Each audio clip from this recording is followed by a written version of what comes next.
ہم کو بولنا وہ ہے جو ہمارے اندر ہے. اب ہمارے اندر ہی کچھ نہیں ہے تو پھر بولیں گے کیا؟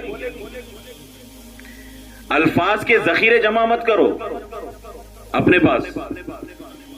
اپنے اندر ایک سوچ پیدا کرو، ایک دائیانہ سوچ. یہ میں نے ایک مرتبہ، ہم جماعت میں جب فرسٹ ٹائم چل رہے تھے پہلی مرتبہ، تو ہمارے امیر صاحب بہت اچھی بات کرتے تھے. ان سے میں نے ایک مرتبہ پوچھا، امیر صاحب کہ آپ اتنی اچھی بات کیسے کر لیتے، مجھے بھی سکھاؤ. کیا کہا میں نے؟ مجھے بھی سکھاؤ. تو امیر صاحب نے وہ تاریخی جملہ کہا. انہوں نے کہا کہ بیٹا یہ جو بات ہے تبلیغ کی بات، اس کو سیکھنا نہیں پڑتا. تم جتنا باہر جاؤ گے، جتنا گھومو گے، جتنا گشت کرو گے، جتنی ملاقاتیں کرو گے، جتنے لوگوں سے ٹچ میں آؤ گے، تمہاری اپنی جب سوچ اور تمہارے اپنے چشمے تصور جب لوگوں کے درمیان جائیں گے اور تم لوگوں کی بے دینی اور بے راہروی دیکھو گے تو تمہارا دل دکھے گا. اور جتنا دکھے گا، جو جتنا اندر سے تڑپے گا، وہ یہاں اتنا بجے گا آ کر، اتنا ہی بول پائے گا یہاں پر. پھر کیا تھا، ہم نے دوسرے دن سے شروع مشن ملاقات، مشن گشت، خصوصی ملاقات، تعلیمی گشت، خصوصی گشت، وصولی گشت، کوئی گشت نہیں چھوڑے ہم نے. تو اللہ کا کرنا یہ ہوا کہ وہ جو ہم وقت لگا رہے تھے، اس وقت کے اینڈ سے پہلے پہلے الحمدللہ ہم اس وقت کچھ نہ کچھ بول لیتے تھے. اصل یہاں درد پیدا کرنا ہے. ہمارے امیر صاحب ہمیشہ ایک شعر کہا کرتے، مجھے بڑا پسند آتا، شاید غالباً وہ اکبر الہ آبادی کا شعر ہے، درد دل کے واسطے پیدا کیا انسان کو، ورنہ طاعت کے لیے کچھ کم نہ تھے کرو بیاں. اطاعت کے لیے، فرما برداری کے لیے، عبادت کے لیے، شب گزاری کے لیے اللہ کے پاس فرشتوں کی کمی نہیں تھی. کروڑوں کھربوں اربوں کی تعداد میں فرشتے ہیں جو رکوع میں ہیں، تسبیح میں ہیں، سجدے میں ہیں، قیدے میں ہیں، قیام میں ہیں. اللہ کو تو ضرورت تھی ایک ایسے انسان کی جو انسان کے درد کو دیکھ کر، جو انسان کی تکلیف کو دیکھ کر، جو انسان کے بکھرے ہوئے حالات کو دیکھ کر تڑپ جاتا، اس کے اندر ایک درد پیدا ہوتا. ایک ایسے انسان کی ضرورت تھی. تب اللہ رب العزت نے حضرت آدم علیہ نبینا علیہ الصلوۃ والسلام کو پیدا فرمایا.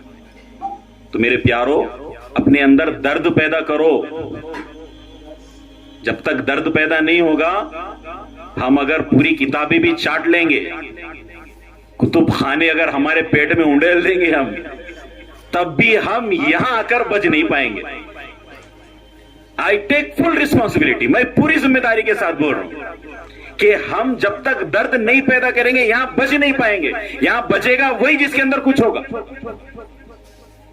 اندر ہونا چاہیے درد، زبان پہ نہیں.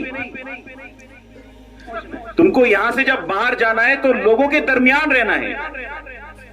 اور جیسے حضرت نے ابھی کہا کہ مصیبتوں پر صبر کرتے ہوئے، آزمائشیں آئیں گی، مصیبتیں آئیں گی، اس پر صبر کرتے ہوئے کام کرنا ہے، اسی میں مزہ ہے. آرام کی زندگی اگر ہم جینا چاہیں گے علماء ہو کر، امپاسبل، یہ نہیں ہو سکتا، کبھی بھی نہیں ہو سکتا. اور مدرسے میں ہم یہ نہیں سیکھ رہے. وہ اقبال تڑپ کر کہتا ہے، گلا تو گھوٹ دیا اہل مدارس نے تیرا، اب کہاں سے آئے گی صدا لا الہ الا اللہ. اگرچہ بت ہے جماعت کی آستینوں میں، مجھے ہے حکم اذاں لا الہ الا اللہ. اگرچہ کہ ہم کو پتا ہے کہ لوگ باہر نکلنے کے بعد اپنے ہاتھوں میں خنجر لیے بیٹھے ہیں بے عزتی کے، لوگوں کے ہاتھ میں تانا کشی کے خنجر ہیں، تو ہمیں صبر کی ڈھال لے کر نکلنا ہوگا، ہمیں ظرف کی ڈھال لے کر نکلنا ہوگا. پیغام محمدی پہنچانے کے لیے محمد رسول اللہ صلی اللہ علیہ وسلم والے اخلاق لے کر نکلنا ہوگا ہمیں یہاں سے. کیا کہا تھا رسول اللہ صلی اللہ علیہ وسلم نے؟ انما بعثت لاتمم مکارم الاخلاق. کہ دیکھیے بعثت محمدی کیوں ہوئی. حضور کہہ رہے کہ مجھے اللہ نے نبی بنا کر دنیا میں کیوں بھیجا؟ اس لیے کہ میں اخلاق والے چیپٹر کو کلوز کر دوں. اخلاق والی جو عمارت تھی، جو انکمپلیٹ تھی، جو نامکمل تھی، حضور کہہ رہے ہیں اللہ نے مجھے اس کو مکمل کرنے کے لیے مبعوث کیا ہے. تو ہمارے اندر وہ معیاری اخلاق بھی ہونی چاہیے صرف خاندانی باتوں سے کام نہیں چلتا، معیاری اخلاق بھی ہمیں اپنے اندر پیدا کرنا ہوگا۔ اللہ تعالیٰ سے قوی امید ہے کہ آپ کو بات سمجھ آئی ہوگی۔